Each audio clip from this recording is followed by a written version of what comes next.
Tudo bom, gente? Ó, ficou até assustador, né? Do nada, assim, o cara falar isso. Mas tudo bom, gente? Estamos de volta aqui depois de um período sem gravar alguns vídeos. A vida ficou um pouco... A vida... Filosofia agora. As coisas ficaram um pouco corridas aí, ficaram um pouco agitadas. Não estava conseguindo gravar um vídeo por causa de estudos, de alguns serviços que eu estava fazendo aqui. Mas estamos de volta, voltamos a gravar um vídeo. Hoje não dá para vocês verem, mas estamos até iniciando uma forma de gravação nova com um microfone aqui. Também temos um sistema novo de gravação, né, para vocês verem tudo que está acontecendo aí na tela. E é isso aí, a gente vai voltar a gravar esse vídeo. Né? Nós estamos iniciando hoje uma nova série, não que tenha parado com as outras séries, a gente vai continuar indicando livros aqui, indicando filmes, fazendo alguns outros estudos aqui que a gente estava fazendo, mas eu estou fazendo essa pausa aqui porque a gente vai entrar, eu decidi entrar um pouquinho aqui no estudo de Daniel, do livro de Daniel, que é um livro curto, 13 vídeos. A gente insere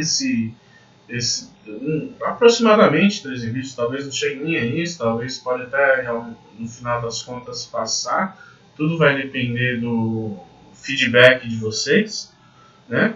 Mas a gente vai começar a estudar o livro de Daniel e eu escolhi não começar logo no primeiro capítulo, mas no capítulo 2, por quê? Por que não começar no capítulo 1? Porque o capítulo 2 ele fala de uma visão de Daniel,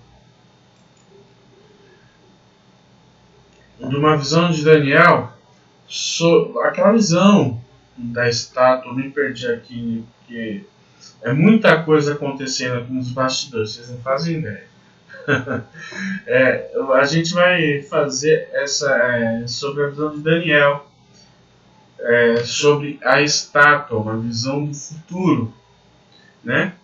E por quê? Porque eu acredito que ela é mais relevante. Atualmente ela está sendo extremamente relevante para tudo que está acontecendo no mundo. E acho importante a gente entender bem o que é que essa visão tem a dizer até para os dias de hoje, até para o futuro, né? Não que a gente não vá falar do capítulo 1, a gente vai falar do capítulo 1, o capítulo 1 é mais história mesmo, né?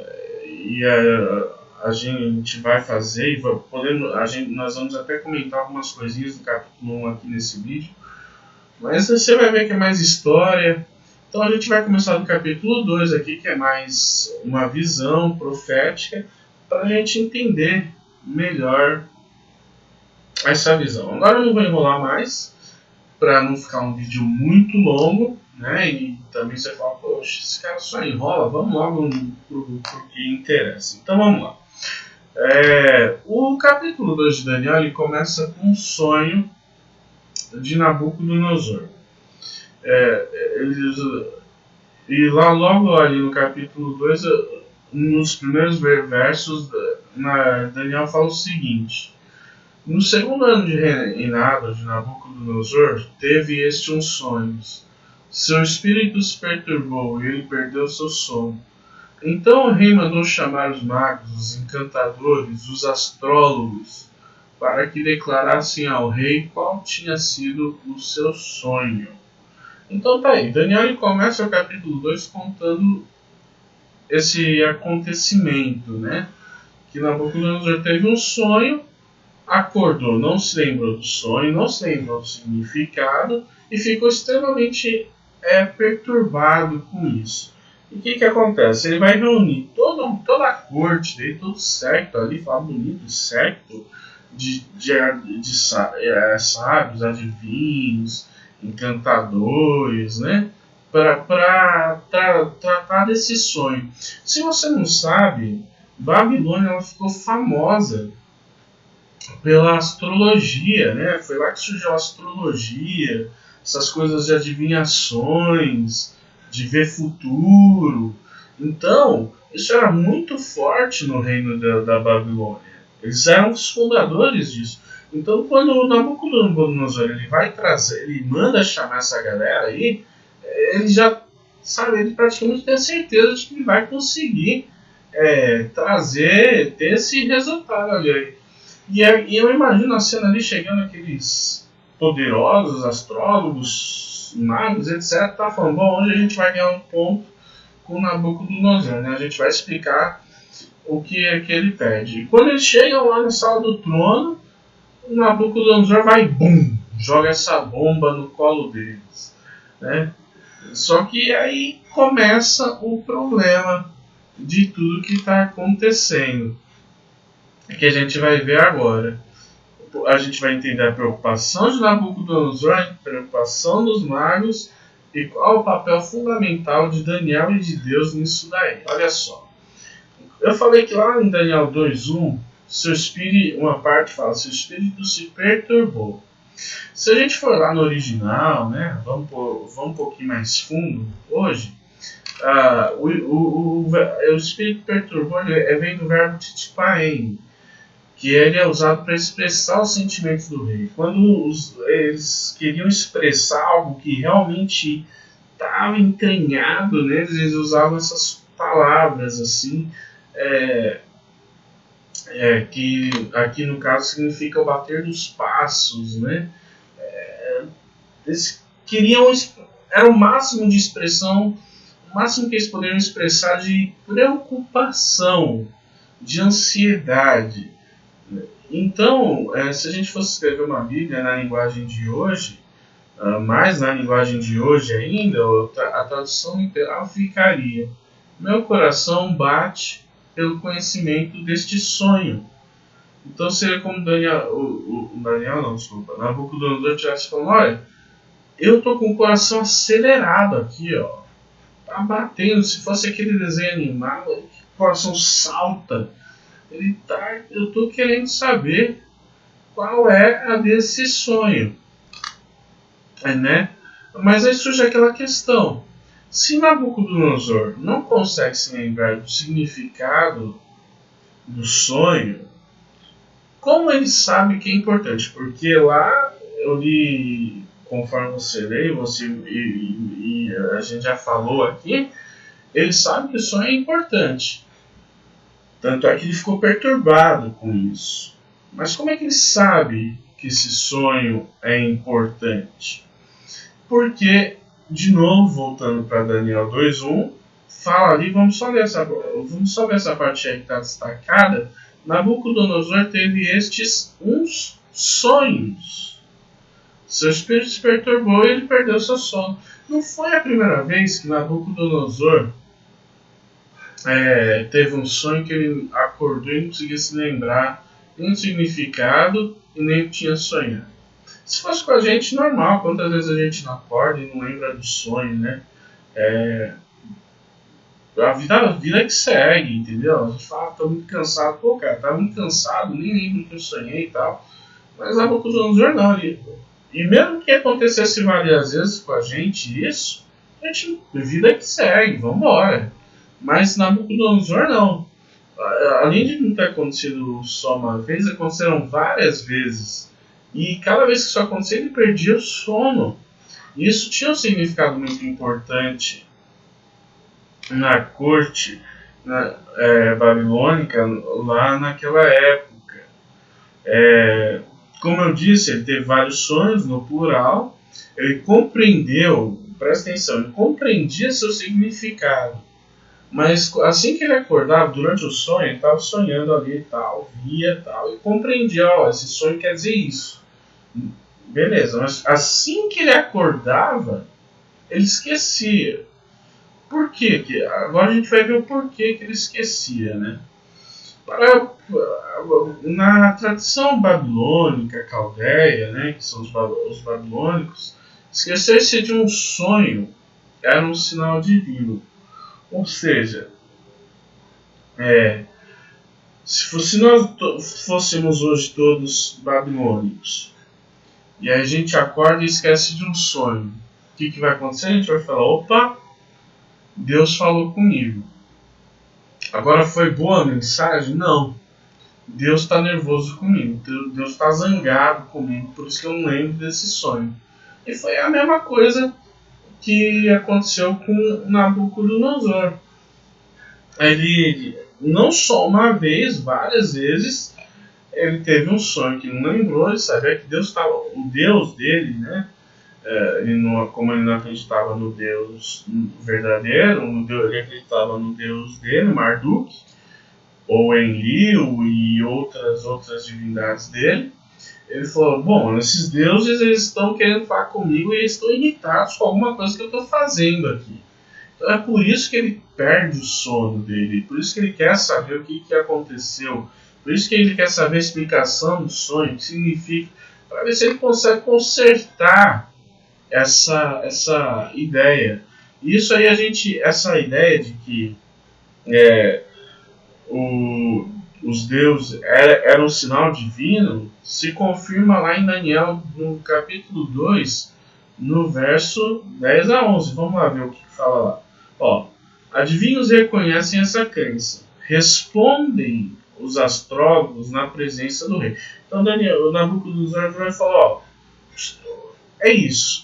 Eu sonhei com algo, não lembro, eu quero saber o que é, se vira. Vocês são os caras nisso, me explica. Eles vão responder agora, olha, não existe ninguém na terra que possa te declarar a palavra ao rei, pois nenhum rei há, Senhor, que requeira coisa semelhante dos sábios e adivinhadores. Por quê? Porque quando os deuses falavam com alguém, né, com uma pessoa, a pessoa precisava dar explicação para os adivinhos para eles poderem adivinhar aquilo lá. E eles continuam falando ali, porquanto a coisa que o Senhor quer é difícil e apenas os deuses conhecem seu significado. E sua morada não é com os homens. Essa parte é muito importante, a gente vai entender o porquê daqui a pouquinho. Então, eles estão falando, ó, o que você quer saber, Deus foi um Deus que falou com você, e só Ele sabe o que Ele quer te dizer. E a gente não consegue ter acesso aos deuses, a menos que eles queiram ter acesso conosco. Você está entendendo a jogada aqui, a diferença de uma coisa para outra? Se você não está entendendo, você vai entender daqui a pouco, né? O que estão falando, ó, só o Deus que falou com você que sabe o significado, e a gente só vai saber se ele te fazer lembrar o sonho, e aí a gente vai te falar por que ele está zangado com você, né? Essa é a parte ali dos caldeus. O que vai acontecer? Nabucodonosor, ele já está irritado porque ele não consegue lembrar de tudo que está acontecendo, né? Do sonho, do que significa. Está irritado porque, por mais que seja uma pessoa consagrada ali, né, fiel, tem algum Deus revoltado com ele, bravo com ele, zangado com ele. E quando ele chama os astrólogos ali, os top do top, para explicar para ele, eles viram e falam que não conseguem, ainda dá desculpa de que só Deus sabe e a gente não consegue saber o que Deus sabe. Ele fala, não, pera aí, vocês estão me enrolando, cara, que isso? E aí sobe uma ira em Nabucodonosor fora do comum. E a Bíblia ela vai relatar essa ira fora do comum, que não é algo comum.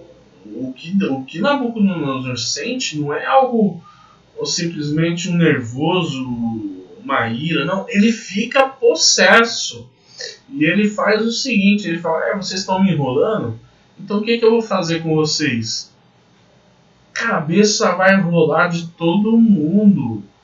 Mata geral, como diria aqui no Brasil. Mata todo mundo. Vocês estão todos mortos.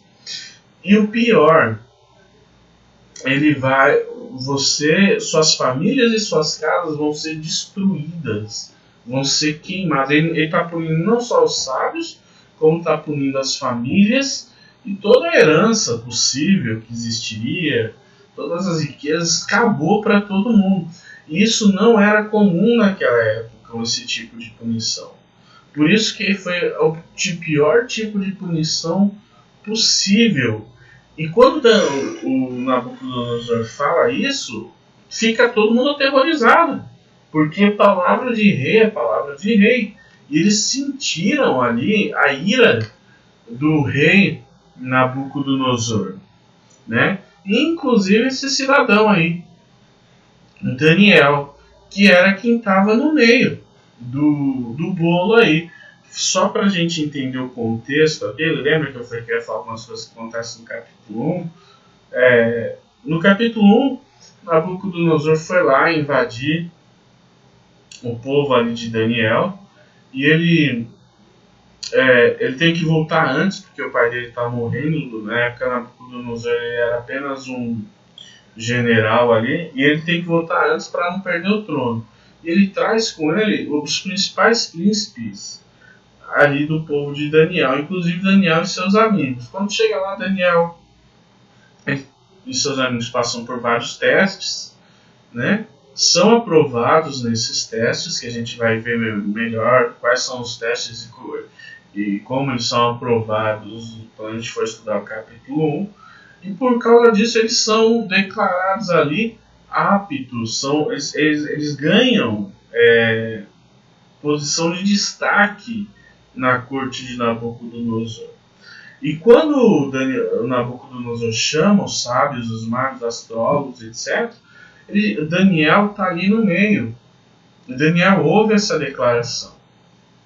E a vida de Daniel e de seus amigos está correndo tanto perigo quanto a dos outros. Mas na situação algum tempo atrás você é o príncipe, né, herdeiro direto do rei Ezequias, você é sequestrado, levado para uma cidade pagã. Ali você passa por todo tipo de humilhação, mas você consegue superar. Quando finalmente você consegue ter um papel de destaque, você fala: ufa, agora eu vou conseguir viver. Vem em seguida essa situação aqui, onde a cabeça de Daniel e seus amigos está por um fio. Agora, olha a reação de Daniel, né? Enquanto os outros estão desesperados, os outros magos eles se desesperam, né? Começam a chorar, rasgam as vestes, que era na época para significar o desespero deles. Daniel ele vai fazer o seguinte: ele vai se apresentar ao rei, né? Antes dele se apresentar ao rei, ele vai falar com Arioque, que é o comandante geral ali de Nabucodonosor, que está responsável pelas execuções, e ele vai explicar: olha, eu posso, né? Eu acredito que eu possa ajudar nessa situação. Como ele tem moral com toda a corte babilônica, Arioque vai levar ele perante Nabucodonosor, e lá em Daniel 2,16 ele vai falar o seguinte: olha, com todo respeito, mas se o senhor me dá um tempinho, eu posso te dar a interpretação desse sonho. E Nabucodonosor ele vai ficar meio assim: todo mundo aqui, ninguém conseguiu, como é que você vai conseguir, né?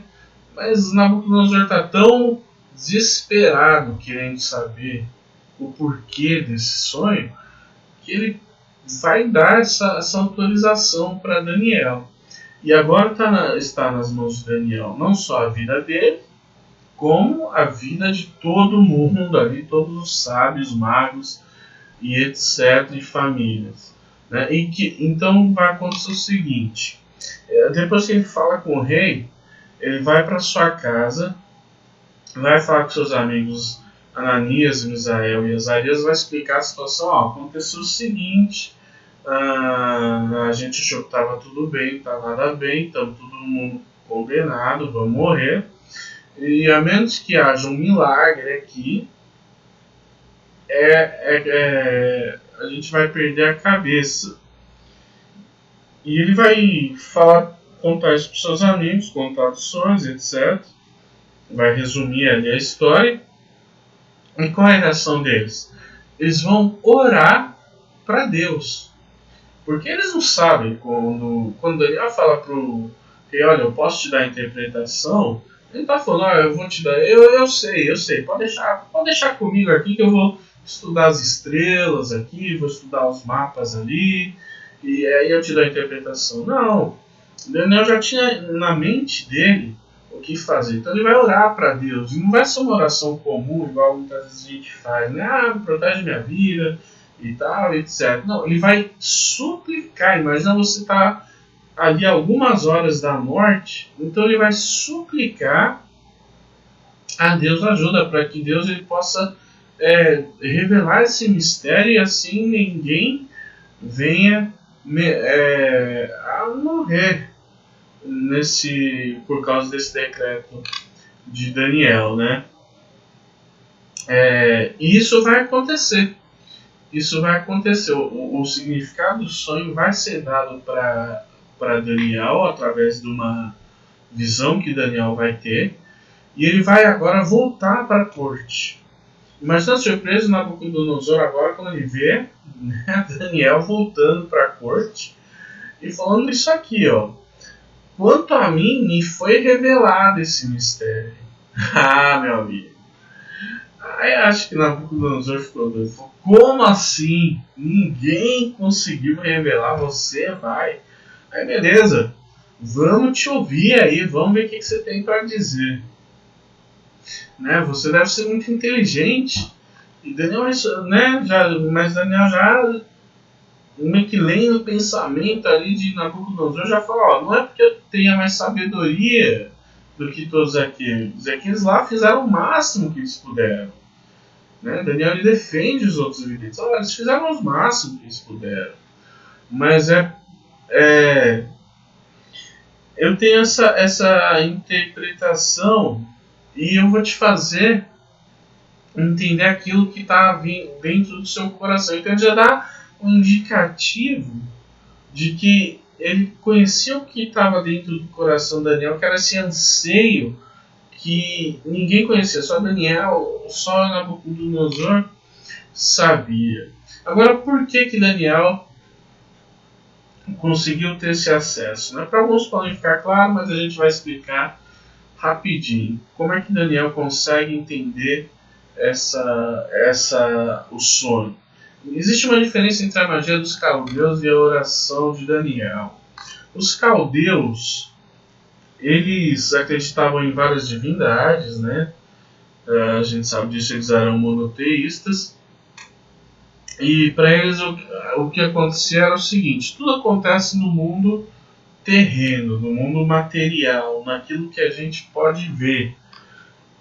E acesso à esfera divina, a menos que os deuses queiram se manifestar, é inconcebível. Eles não conseguem ter acesso a esse Deus. Por isso que eles falam lá naquele versículo que aquilo que o rei Nabucodonosor quer saber, só os deuses podem saber, a menos que eles contem, senão eles não têm como saber. Então o acesso a essa esfera é inconcebível. E é por isso, como eu falei, eles precisam dos dados dos sonhos. Outra coisa, os deuses eles não moram com os homens. A gente vai ver mais para frente onde esses deuses estão morando. Né? Então é completamente dividida ali a situação entre um e outro. Já Daniel, a situação é totalmente diferente. Daniel ele não precisa dos dados dos sonhos. Por quê? Porque Deus é quem revela os mistérios do sonho de Nabucodonosor e o significado. Aí você fala, não, mas espera aí, se os deuses dos Nabucodonosor, dos babilônios, também não podiam revelar? Podia revelar, né? Mas isso se eles quisessem revelar. Diferente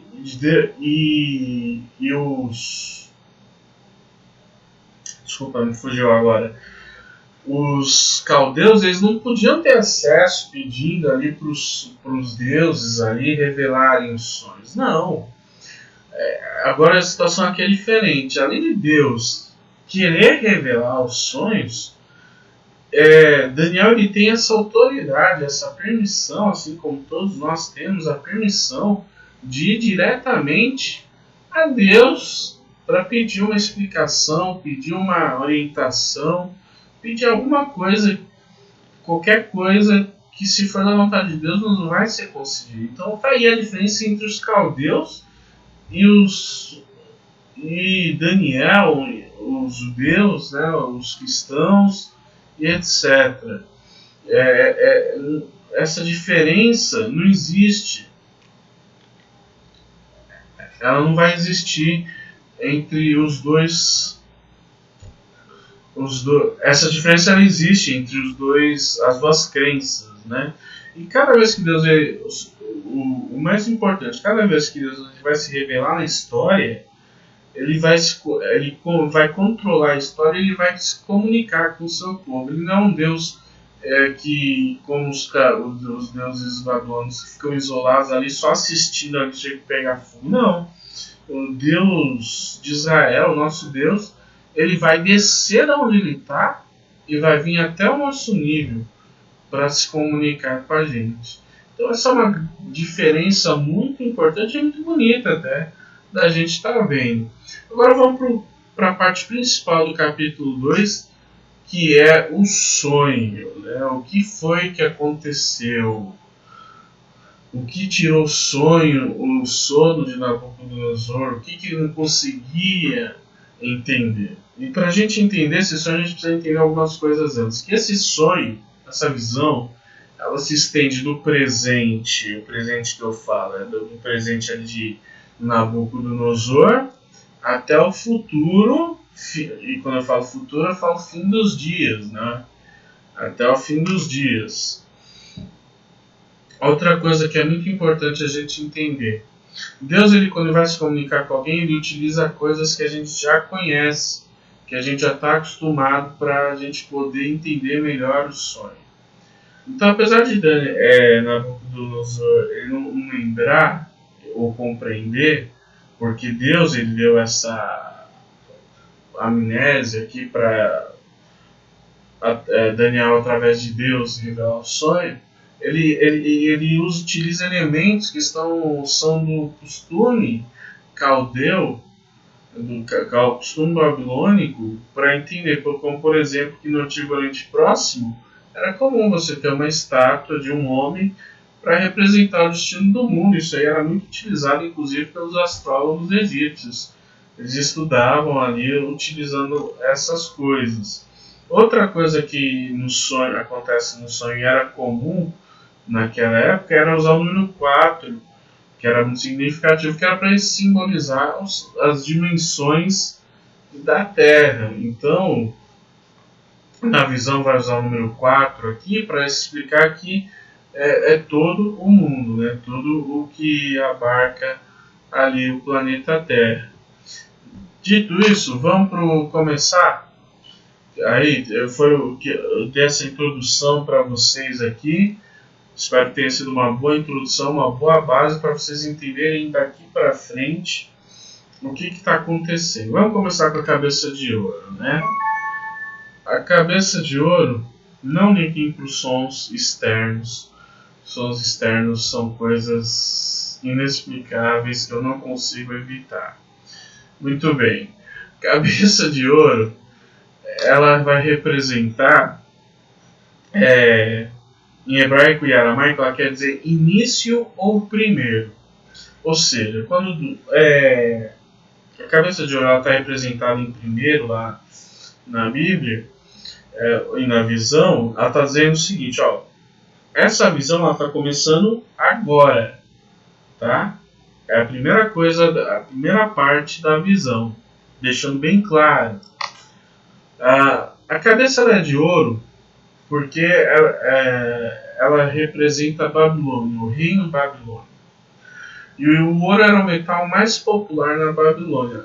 Lembra que eu falei que Deus ele vai usar elementos comuns para ajudar a identificar uma coisa ou outra, identificar diversas, para facilitar nosso entendimento. Então ele usa o ouro na cabeça, porque era comum para os babilônicos ter muito ouro. Heródoto, um grande historiador grego, quando vai para a Babilônia, ele escreve ali nos livros dele que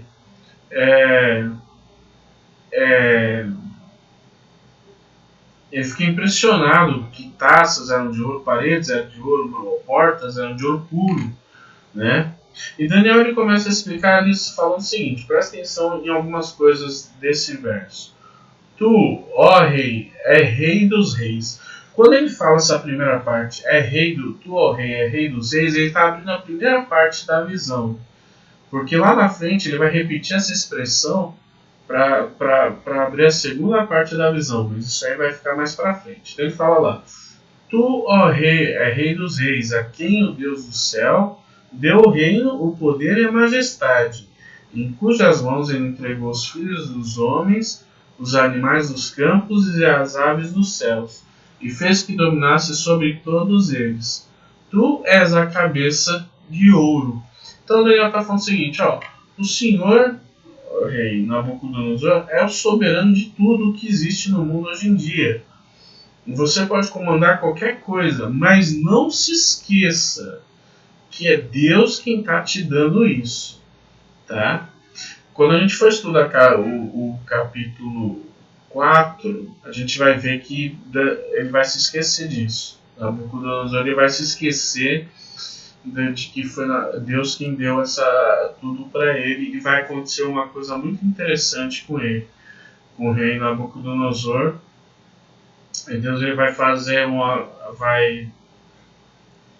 vai fazer algo, não quero dar spoiler aqui, mas vai acontecer algo com Nabucodonosor que vai ser assim extraordinário para ele poder entender quem é que manda ali no mundo, que tudo ele recebeu de Deus. Já estou dando um pouco de spoiler aqui, eu me preocupo, mas a gente vai ver isso mais para frente, tá?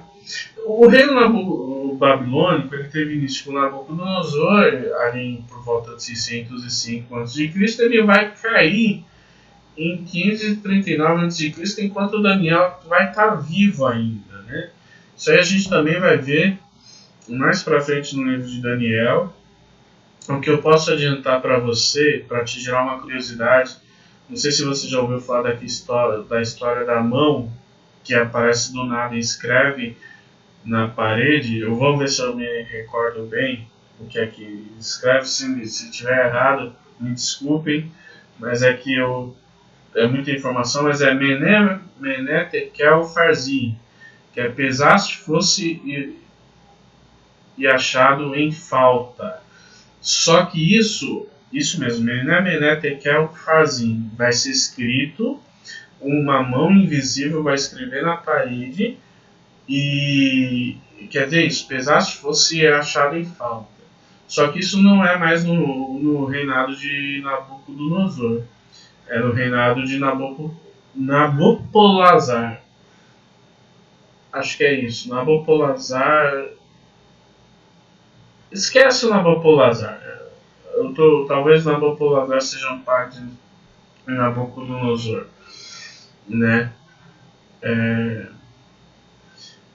Mas é no filho de Nabucodonosor, tá, gente?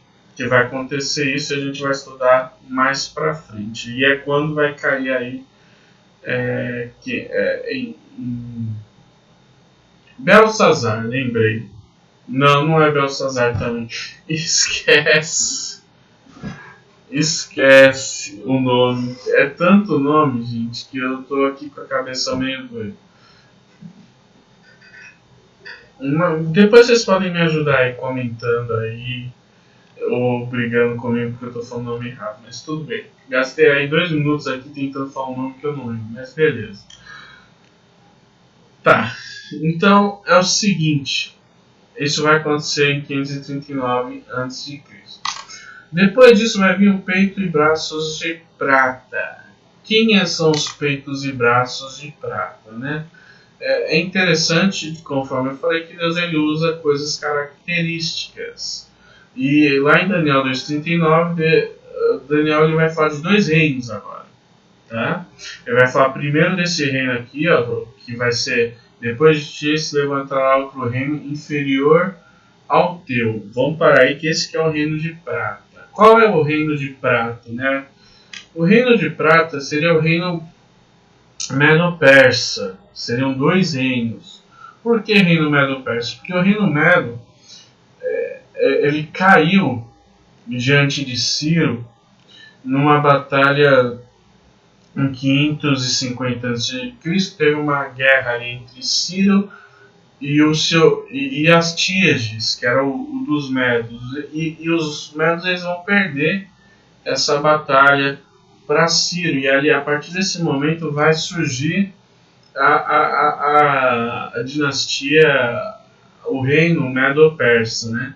Outra coisa, só título de curiosidade, Ciro ele era da dinastia dos Medos por parte de mãe, logo ele era neto de Astíages. Ou seja, foi uma guerra entre vô e neto ali que aconteceu.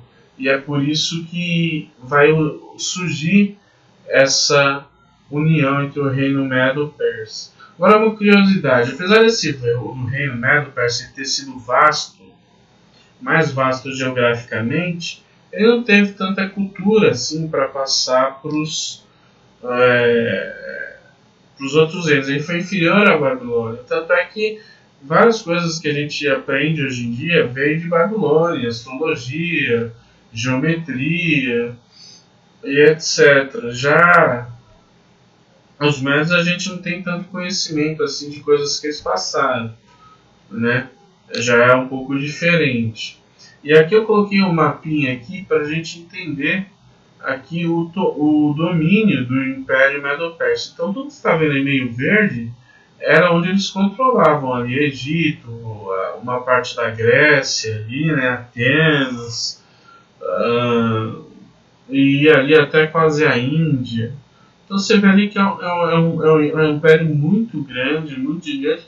E aí você fala, mas é só isso. Gente, lembrem-se, nessa época era praticamente todo mundo conhecido. Não existia América do Sul, não existia Oceania, não existia muita coisa, entendeu?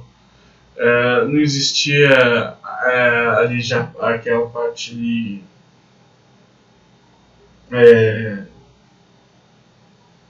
Onde ficam ali. Até existia, mas era muito difícil, né? Japão, essas coisas assim, China. Então, a maior parte do mundo conhecido ficava ali onde eles controlavam. E por que eles eram representados pela prata? Porque os persas eles usavam a prata em seu sistema monetário, era a principal característica desse reino. E esse reino ele vai ter uma duração ali até longa de 539 a.C. até 331 depois de Cristo, quando ele vai ser derrotado pelo Império Grego-Macedônico, né? Para quem assistiu aquele filme Alexandre, explica direitinho ali esse período de transição, apesar de ter algumas coisas ali não muito bacanas, né? Que eles enfatizam muito a homossexualidade e tal, entre os gregos e tal. Mas você vai enxergar exatamente essa parte aí, quando os gregos eles dominam os Medo-Persas, e você vai ver ali quando Alexandre ele entra dentro de Babilônia e eles reconstroem Babilônia ali.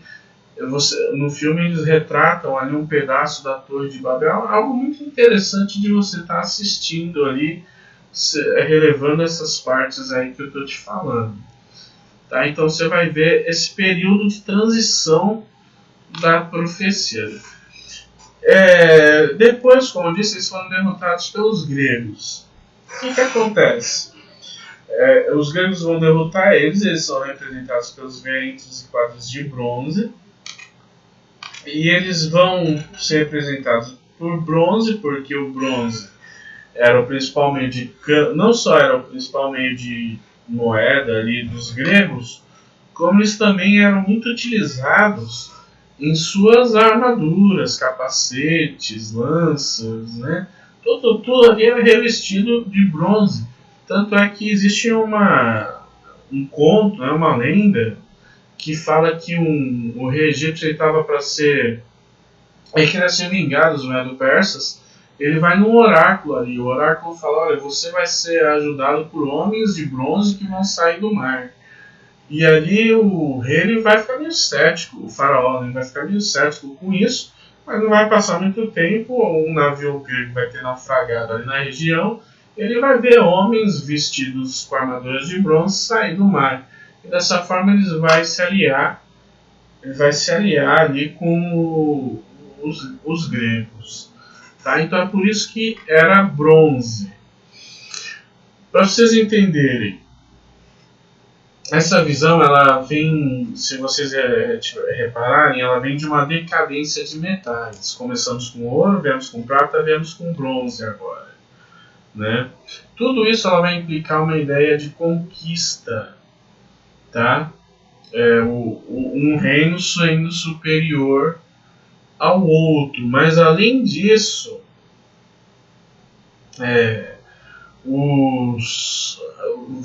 vai ficar claro ali que a diferença entre a armadura dos gregos com os persas. Os persas, quando diziam guerra, eles usavam tecidos, roupas leves. Já os gregos eles usavam roupas de bronze, algo mais sofisticado.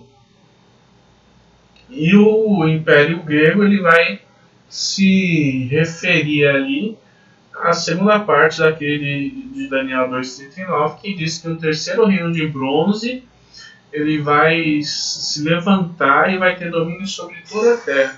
Por que ele vai ter domínio sobre toda a terra, né?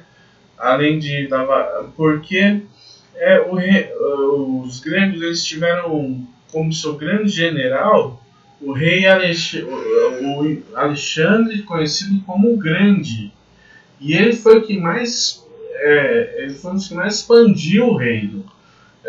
Ele foi ali da Grécia até a Índia, Pérsia, inclusive ele chegou a ser considerado rei da Pérsia também. Tanto é que isso aí também é retratado naquele filme, né, do Alexandre que eu mencionei para vocês, quando ele invade ali a Babilônia, que era a sede do governo dos Medo-Persas. Eles vão considerar ele ali o rei daquele lugar, né? E eles também tinham um costume de, pelo reino ser muito grande, eles juntarem a cultura grega deles, é uma forma que Alexandre achou de manter ali o seu poder, juntar a cultura grega com a cultura local. E daí que surge o nome helenismo, né? O período helenístico. O que é o helenismo? É juntar a cultura, um exemplo, juntar a cultura do Brasil com a cultura grega, fundir ali essas duas culturas. Aí passa a ser a cultura helenística, né? E Alexandre vai fazer isso, inclusive vai dar um exemplo casando-se com uma princesa persa. Bom, a Grécia ela vai durar de 331 a.C. até 168 a.C., quando ela foi conquistada pelos romanos. E tá aí o que eu falei para vocês do tamanho do reino dos gregos, lembrando que quando começou aqui, ó, Macedônia, que foi a época da onde Alexandre saiu, né? E ele vai expandir tudo isso daqui, tá? Tudo isso daqui vai ser Império Grego. Então, para vocês verem o tamanho. Partindo aqui agora para o penúltimo reino, são as pernas de ferro. Então, o bronze era para os gregos o que o ferro era para os romanos. Então, é uma coisa muito comum nessas duas populações. Para os gregos, o bronze, e para os romanos, o ferro. O ferro ele também vai simbolizar o poder, a força, né, desse reino. Tanto é que Daniel vai falar lá, o quarto reino ele vai ser forte como o ferro. pois como o ferro esmigalha e quebra tudo, como o ferro quebra todas as coisas, ele esmigalhará e quebrará. E foi exatamente isso o que aconteceu com Roma. Por isso que são representados pelo ferro. A força do Império Romano ela foi caracterizada principalmente pela sua forma de Roma, sua forma de Roma não, sua forma de governo. Então o que vai acontecer? Eles vão expandir suas fronteiras astronomicamente, eles vão conquistar tudo aquilo ali que falta ser conquistado, né?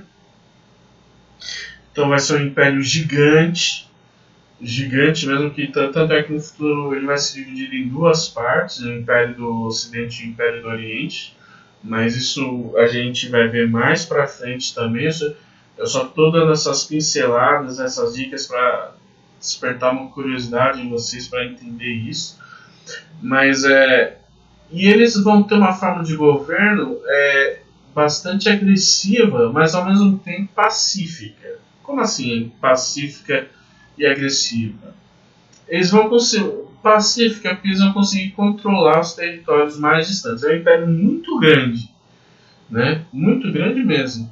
Então eles vão conseguir controlar, de certa forma, esses impérios mais distantes e vão controlar isso com algo chamado como Pax Romana, que seria a paz mundial daquela época, né?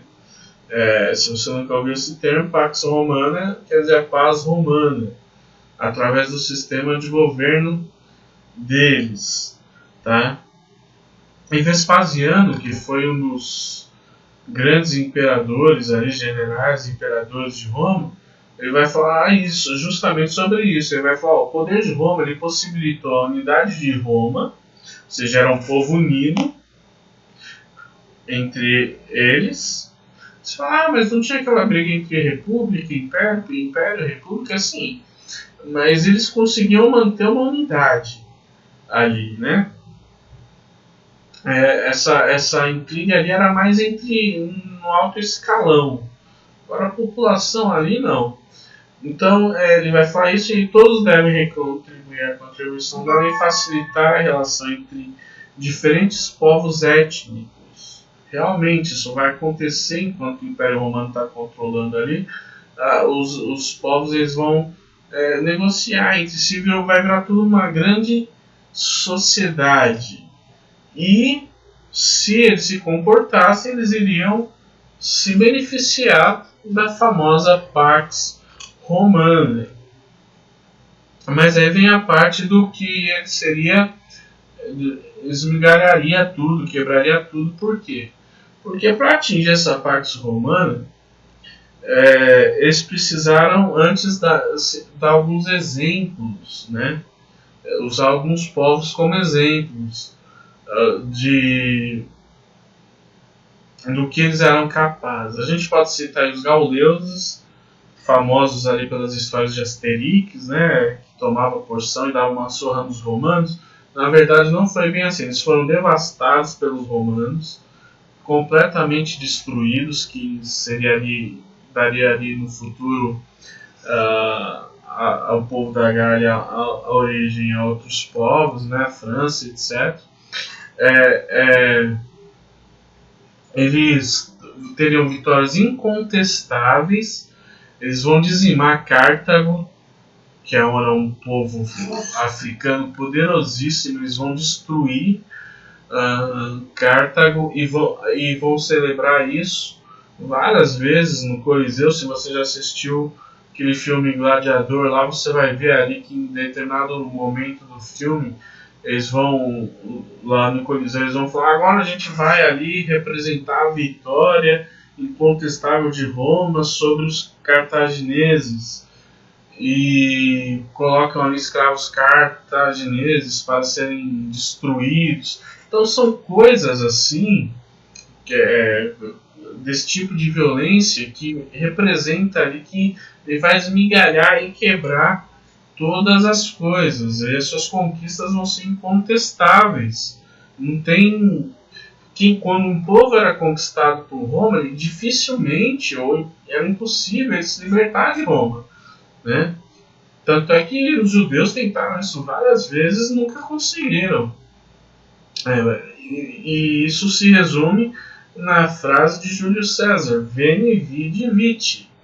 Vim, vi e venci. Eles eram senhores absolutos do mundo, com suas estratégias militares e etc. O Império Romano é um império que vai durar bastante tempo, vai durar 500 anos. Ele só vai cair ali quando começa, por diversos motivos, tá, gente? Não foi só por causa disso, mas por causa das invasões bárbaras. Mas antes disso, eles já estavam tendo crise política, estavam tendo crise financeira, estavam tendo problema no exército que não conseguia pagar, e aí as fronteiras não eram mais protegidas. E é isso que vai dar a abertura para os povos bárbaros invadirem. Em 476 d.C., o general Odoacro, um general germânico, ele vai derrotar ali o Roma Ocidental. Não, grave isso, Roma Ocidental, porque a Roma Oriental, que ficava lá em Constantinopla, lá em Bizâncio, ela vai durar por muito tempo ainda e vai ter uma grande importância histórica também que a gente vai ver mais pra frente. E tá aí, ó, o Império Romano conquistado. Se você reparar, é extremamente estratégica a conquista. Aqui, ó, Cartago, lembra que eu falei de Cartago aqui, ó? O Cartago, não sei se vocês vão conseguir ver ali meu mouse se mexendo. Aqui tá Roma, né? Aqui tá Bizâncio, que eu lembro que eu falei que aqui vai dividir, né? Um vai ficar aqui. Aqui tá Jerusalém. Tá vendo aqui, ó? Tudo isso aqui é Roma. E é estratégico, por quê? Aqui no meio você vai ter o mar Mediterrâneo. Então eles controlam todo o comércio, toda a navegação que acontece aqui dentro. Tá? E não sei se você já ouviu falar da expressão Mare Nostrum. Mare Nostrum porque o mar Mediterrâneo passou a ser de domínio romano. Tá bom?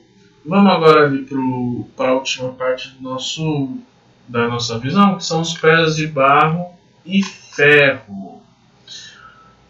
Bom, gente, quando a gente trata disso, a gente vai ter que entrar em alguns detalhes. Se você pegar na Bíblia a visão sobre a estátua, a explicação, ela tem alguns versos, mas uma quantidade de versos. Mas quando ele vai falar dos pés de barro pés de barro e ferro, ele vai gastar a maior parte de tempo explicando isso aqui. E olha o que ele fala.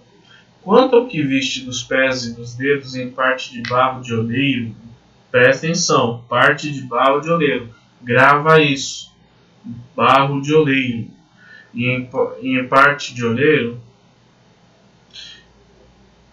isso será um reino dividido, contudo haverá nele alguma coisa da firmeza do ferro, pois que viste o ferro misturado de novo, ó, com barro de oleiro. Olha como ele repete várias vezes, barro de oleiro. Como os dedos dos pés eram em parte de ferro e em parte de barro, assim por uma parte do reino será forte, por outra frágil. Quanto ao que viste do ferro misturado com barro de oleiro, de novo, olha quantas vezes, umas 5 vezes em 3 versículos ele está falando barro de oleiro. Misturado com barro de oleiro serão misturados pelo casamento, mas não se ligarão um ao outro, como o ferro não se mistura com barro. Então gravou barro de oleiro. Agora vamos explicar isso daqui rapidinho. Bom, aqui está claro que vai ser uma mistura do ferro com o barro de oleiro. Ferro e barro não se misturam, então esse reino ele não vai ser unido como os outros predecessores, né? Você tem todos os outros reinos unidos, apenas um ali, um metal ali representando cada reino. Aqui não, aqui são divisão, existe uma divisão nesse último reino. Então ele não vai ser unido. Como eu já disse aqui, vamos pular aqui. Vamos adiantar um pouquinho aqui para não ficar muito longo. Outra coisa que ele fala ali é que por uma parte será forte e por outra será frágil. Gente, esse território do Império Romano, quando você pega hoje em dia, é toda aquela Europa que a gente tem, é toda a região ali da Europa, um pouco da região ali da África, toda essa região ali. E você repara que existem países muito fortes, como Inglaterra, França, Itália, Espanha, e países muito pobres, como Ucrânia, Rússia. Rússia, apesar de ser forte militarmente, o seu povo é fraco, o seu povo é pobre, né? Entre outros países. Então, tá ali já predito que vai ter alguns países fortes e outros países mais fracos, né? O que sendo, por isso que o barro ele vai indicar a fraqueza e o ferro ele vai indicar a força. Outra coisa, olha lá, agora vamos explicar o que é o barro do oleiro. O barro ele tem seu papel simbólico particular. Os metais, a gente está vendo durante toda a visão, eles vão representar poderes políticos. Grécia, Roma, Babilônia, Medo-Pérsia, tudo são poderes políticos. Agora o barro ele vai representar um poder de natureza diferente. Ele não está falando ali de poder político. Em nenhum momento você vê ali no que a gente leu, ou se você quiser depois pegar ali, você em nenhum momento vai ver ali poder político. E como eu disse, em Daniel 2,41 é citado que esse barro ele é de oleiro. Agora a gente vai entender o que quer dizer esse barro de oleiro. A explicação do barro de oleiro ela vem lá de Isaías 64,8. Existem outras passagens também, mas eu escolhi essa, porque diz lá o seguinte: agora, porém, ó Senhor, tu és o nosso Pai, nós somos o barro. Tu és o que? O oleiro. Somos todas as obras de tuas mãos. Então, o oleiro está representando Deus. E o barro é aquilo que Deus está criando ali. Então, é um verso que tem a ver com criação. Então, o barro de oleiro representa ali, faz uma referência a algo religioso, né? Tem uma conotação religiosa, ao invés do barro normal. Se fosse só barro normal era outra história, mas barro de oleiro tem uma conotação religiosa. Ele vai representar um poder religioso, presta atenção nisso. Barro de oleiro, poder religioso associado a um poder político, representado pelo ferro. Gente, ferro representa quem? Ferro representa o Império Romano. Quando você chega no pé, você não vê o Império Romano completamente destruído. Lembra que eu falei que uma parte seria destruída, mas a outra parte continuaria? Por quê? Porque essa parte que continuaria, ela vai se unir agora com o barro de oleiro, que é o poder religioso. E vamos lá que a gente vai entender melhor isso daqui. Vocês vão ver como tudo vai fazer um sentido mais claro. Tá? Mas o poder religioso, o barro de oleiro, vai se associar com o poder político. Esse poder ele vai surgir logo após a queda do Império Romano. Lembra? Repito, caiu uma parte em 476 depois de Cristo. O general Odoacro, o germânico, ele vai derrotar o Império Romano do Ocidente, né? Então, logo após a queda do Império Romano. E esse poder político ele vai surgir agora e vai se unir ao poder romano depois da queda do Império do Ocidente. Se você estudar a história, você vai ver ali uma coisa muito interessante. Existia uma cidade chamada Bizâncio, que era a sede da capital do Império. A sede da capital é complicado. Ela era a capital do Império do Romano Oriente, bizantino. Nesse lugar existia ali um imperador chamado Constantino, né? E o que está acontecendo ali?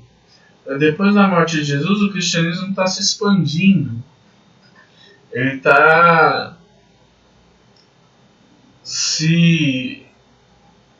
crescendo cada vez mais. Então, Constantino, o que ele vai fazer? Ele vai decidir se o Império Romano, os romanos são pagãos.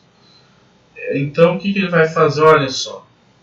Já caiu o Império Romano do Ocidente por causa das invasões bárbaras, por causa do cristianismo, etc, etc, etc. O que eu vou fazer? Eu vou me tornar um cristão. Assim eu ganho, né? Elimino uma pressão que está existindo em cima do meu reino. Agora a religião oficial do meu império vai ser a romana. Só que aí vai surgir outro problema. Os romanos são pagãos, eles adoram os soldados, eles têm o deus Mitra lá, onde sacrificam boi, eles têm toda a divindade deles. Como é que eu concilio as duas coisas? Eu vou colocar essa outra parte do paganismo de Roma dentro do cristianismo. Eu vou fundir as duas coisas e vou falar que é o cristianismo. E assim eu soluciono o problema. Deu para entender isso aqui? Ficou claro o que são os pés de barro? A união entre o ferro, que é Roma, e a união entre o barro do oleiro, que é a conotação religiosa. Na verdade, é isso o que está acontecendo. Porque, olha lá, como eu disse, Daniel 2,43, esse é o único momento que você vai ver um verbo na ação. Você vai ler toda a visão, você vai ver só uma descrição. Mas quando chegar em Daniel 2,43, vai dizer que esses ferros, o barro e o ferro, eles vão misturar-se-ão. Você pode pegar sua Bíblia aí e você vai ver, não existe nenhum outro momento uma ação acontecendo, tá? É um período, todo o resto é um período estático, tá? E é isso que quer dizer. Outra coisa interessante que a gente tem aí na questão do pé de barro é uma alusão à Torre de Babel, em Daniel 2,41, quando ele vai falar do reino dividido, né? Na Torre de Babel,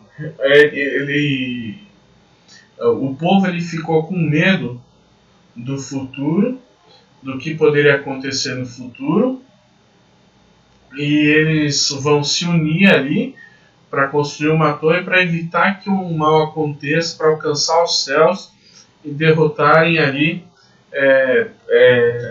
para que nenhuma calamidade aconteça, né?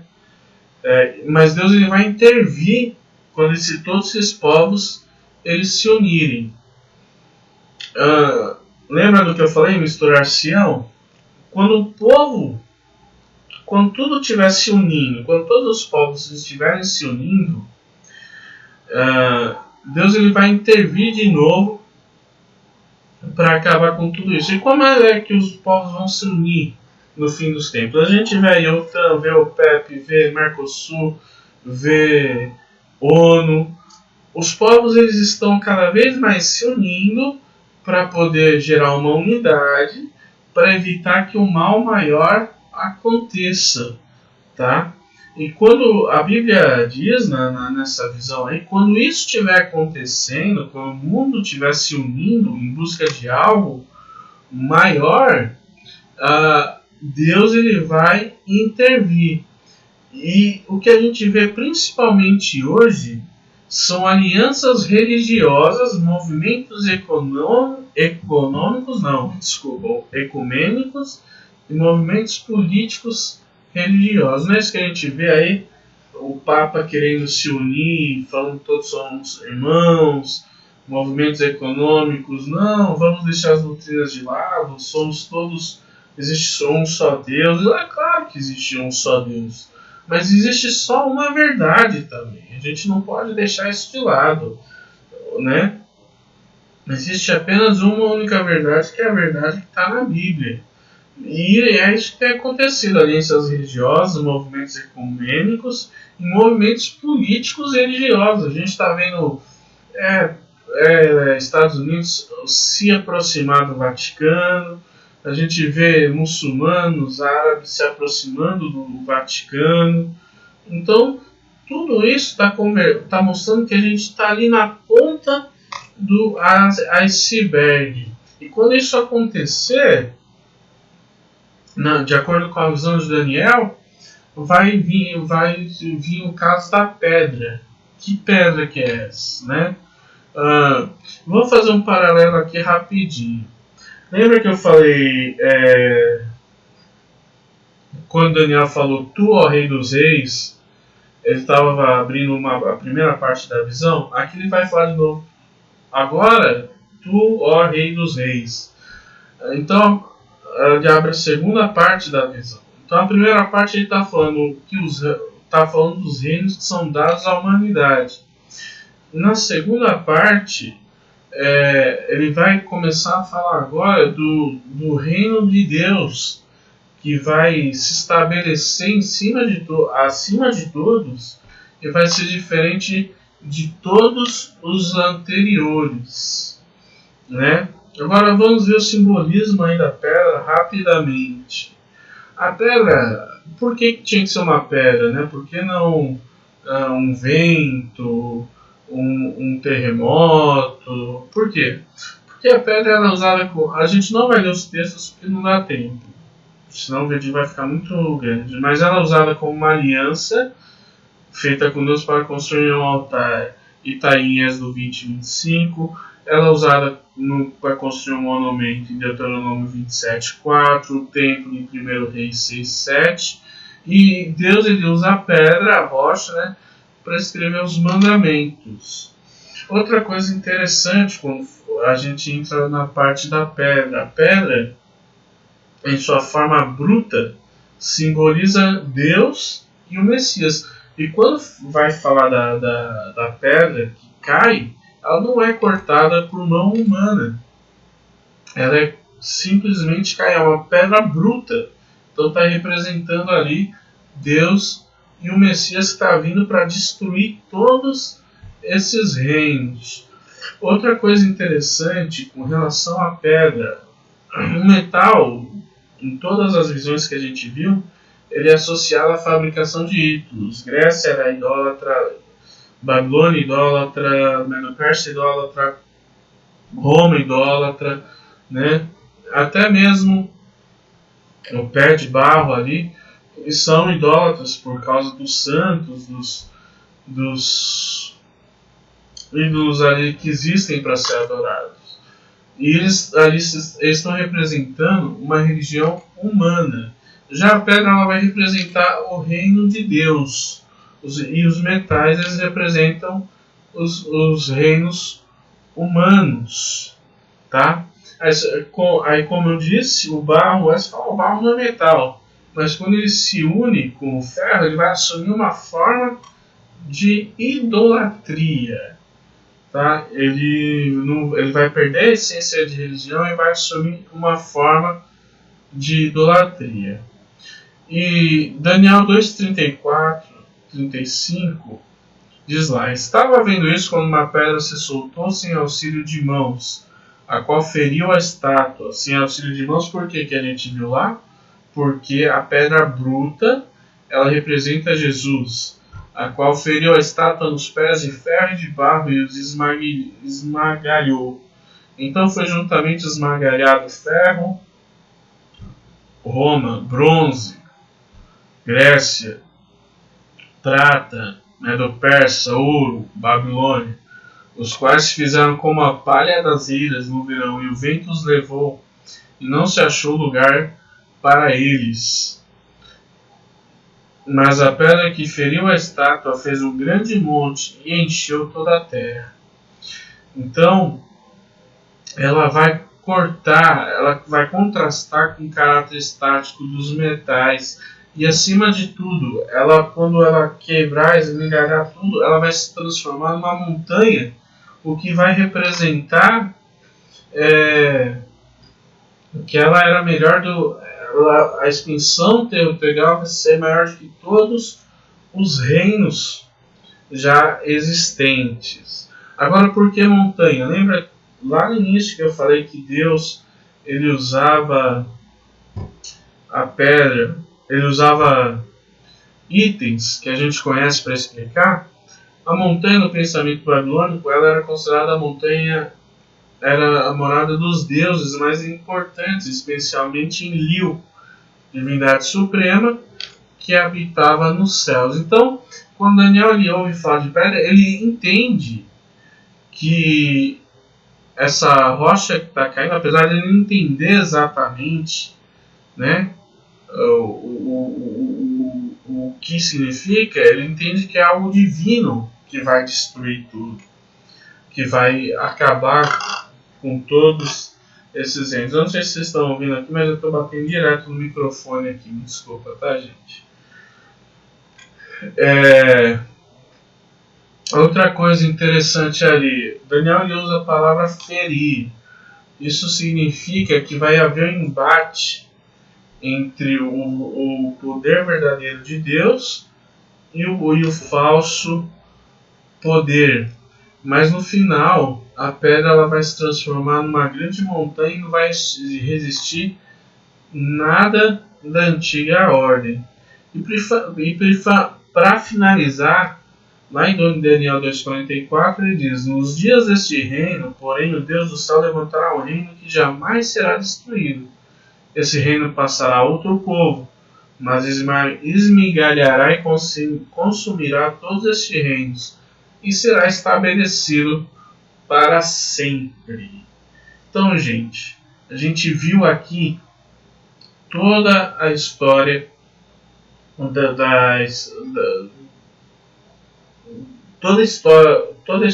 todo o relato histórico dos reinos da época de Nabucodonosor até os dias de hoje. E a gente pôde identificar onde a gente se encontra. A gente está na ponta da ponta da ponta do dedo da unha do pé. Nós estamos vendo a união dos povos.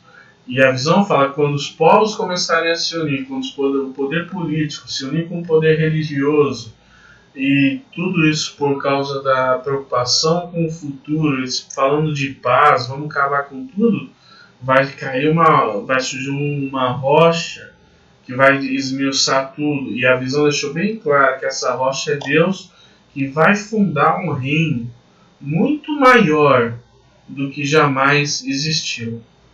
E esse reino vai ser o quê? Ele vai ser eterno. Ele não vai ter um fim. A gente precisa pensar nisso. Nós precisamos ter o coração aberto para isso, cuidar da nossa vida espiritual, para que quando isso acontecer nós estejamos preparados para viver nesse reino eterno, viver nesse reino que não terá fim, nesse reino de Deus, para que possamos viver eternamente com Ele. Fácil não é. Fácil, muitas vezes é difícil a gente largar alguns hábitos, algumas coisas que a gente gosta, algumas coisas, às vezes pode até ser difícil de acreditar, né? Porque enquanto a gente vê ali até chegar ali nos pés ali, a gente consegue acompanhar historicamente tudo isso, mas quando vem a parte ali do reino de Deus, aí já envolve a questão de fé, e aí pra gente é difícil de aceitar, mas a gente precisa ter fé para poder entender isso. não é fácil, assim como não foi fácil para Nabucodonosor. Porque Nabucodonosor, ele reconheceu tudo aquilo. Ele caiu com o rosto em terra e adorou a Daniel.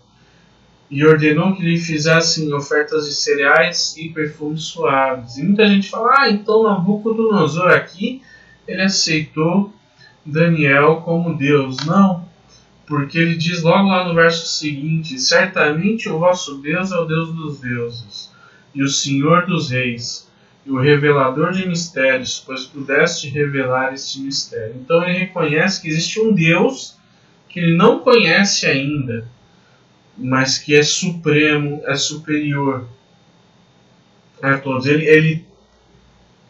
Mas a triste notícia até então é que ele não assume esse Deus como um único Deus. Ele adiciona esse Deus ao seu panteão.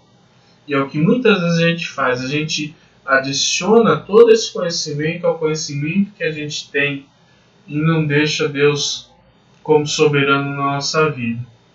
E diz ali que Nabucodonosor ele reconhece a soberania de Deus, mas ele ainda não está pronto para aceitá-lo como seu Deus pessoal.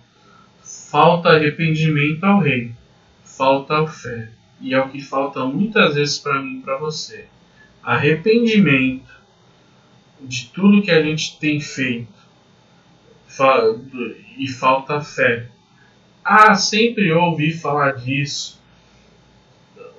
Desde criança, se você é cristão, ouve falar disso. Se é a primeira vez que você está falando disso, fala, mas como isso vai acontecer? Não acredito nisso. E foi o que aconteceu com Nabucodonosor. Eu reconheço, mas eu não acredito. Eu não tenho fé para acreditar que isso vai acontecer. A gente precisa ter fé, a gente precisa acreditar nisso. Mas a história não vai acabar aí. A gente vai ver no decorrer do livro de Daniel algumas coisas que vão acontecer com Nabucodonosor e que vão transformar a vida dele, e ele vai acabar por fim cedendo. O que é que vai acontecer? O que é que, se depois de uma visão tão grande dessa, no capítulo seguinte ele já é capaz de tamanha atrocidade, que vocês vão ver o que ele vai fazer, uma atrocidade enorme. Por que lá na frente ele vai decidir, ele vai falar, olha, eu aceito esse Deus como soberano, meu Deus soberano. Não perca aí a continuação dos nossos estudos. Eu sei que às vezes pode ficar um pouco longo, mas é importante a gente conhecer essas coisas, entender essas profecias que está cada vez mais perto do fim. Um grande abraço, gente. Vamos fazer uma oração bem rapidinho para a gente poder encerrar nosso vídeo de hoje. Querido Deus, muito obrigado, Senhor, porque nós vimos aqui hoje, pudemos compreender um pouco mais do que o Senhor tem para nos dizer. Pudemos entender que o Senhor está voltando, falta muito pouco. Nós estamos na ponta da estátua, e em breve nós vamos ver o Senhor voltando nas nuvens dos céus para estabelecer o seu reino soberano, que vai ser maior do que todo o reino e não terá fim. Senhor, que nós não sejamos como Nabucodonosor foi nesse momento, que entendemos a visão, mas que preferimos rejeitar, que nós possamos entender a visão e aceitar e abrir o nosso coração para a verdade. Abençoe a vida de cada um de nós. É isso que nós te pedimos, desde já te agradecemos, em nome de Jesus. Amém. Pessoal, um grande abraço. Até amanhã. E finalmente terminamos a gravação pela 7ª tentativa desse vídeo. Fiquem com Deus. A gente se vê no próximo vídeo, onde a gente vai dar continuidade à série. Vamos ver o que Nabucodonosor fez de tão ruim, logo depois de ter compreendido essa visão. Se inscreva no nosso canal, né? Compartilhe esse vídeo. Eu peço para você se inscrever, compartilhar, curtir. Não para ganhar dinheiro, nada disso, longe disso, gente. Mas é para a gente poder divulgar a palavra de Deus para todas as pessoas. Muitas vezes a gente não tem o que falar, não sabe como falar, mas de repente a divulgação de um vídeo, a divulgação de alguma coisa pode ajudar muito. Um abraço para todos vocês e espero encontrar todos vocês no céu. Fui!